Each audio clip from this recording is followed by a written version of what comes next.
Oh, it's happening! It's happening! It's happening!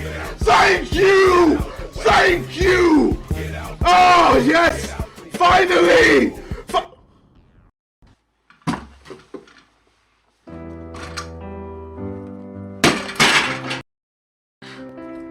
Oh, you know what? I can't be asked, guys. I'm done.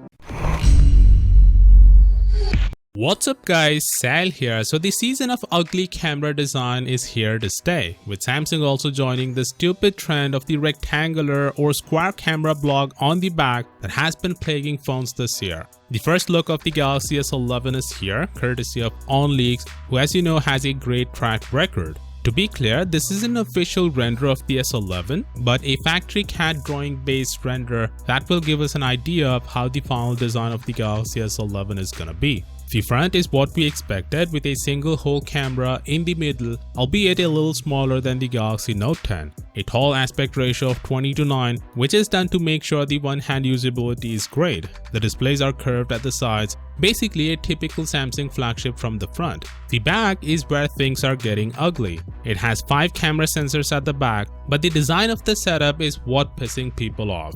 I mean, why does Samsung think having a huge rectangular camera bump at the back is a good design choice? Why do they think ripping Apple and Google's camera design would be absolutely cool? The iPhone 11 Pro has arguably the worst camera design ever. It's been nearly 3 months the device is out, but still I almost puke in my mouth every time I see that camera tumor. And the way I see it, the majority of people still don't like it. They have to convince their mind that it's an okay design by constantly reminding themselves that you'll get used to it. And it's the exact same term that I'm hearing from Samsung and Android users as well, that it's not a big deal, you'll eventually get used to it. Well, time will tell. Assuming the situation where the real handsets look way better than OnLeaks' renders, I guess we can expect it to not look this bad. But judging purely by this render, it looks hideous. By the way, the iPhone 11 Pro still takes the crown for the ugliest camera design ever, but the Galaxy S11 won't be too far behind. There could be a reason for this weird camera arrangement.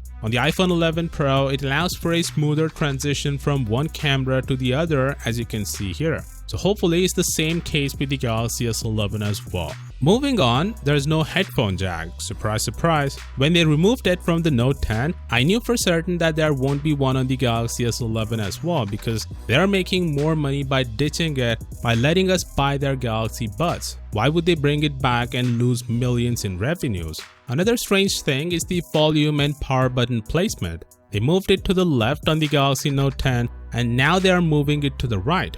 Honestly, it's not a big deal unless you're using 2 different phones, by the way. Anyway, let me know your thoughts on the camera design. Honestly, I'm not a fan of this rectangular or square camera block on the back that has been plaguing phones this year. I wish Samsung stuck to its own design language like they did until 2018. Unfortunately, this marks the end of Samsung's signature design element that helps Samsung flagships look unique and distinguishable from the back. Consider subscribing for all the Galaxy S11 updates, and as always, I'll see you tomorrow. Peace out.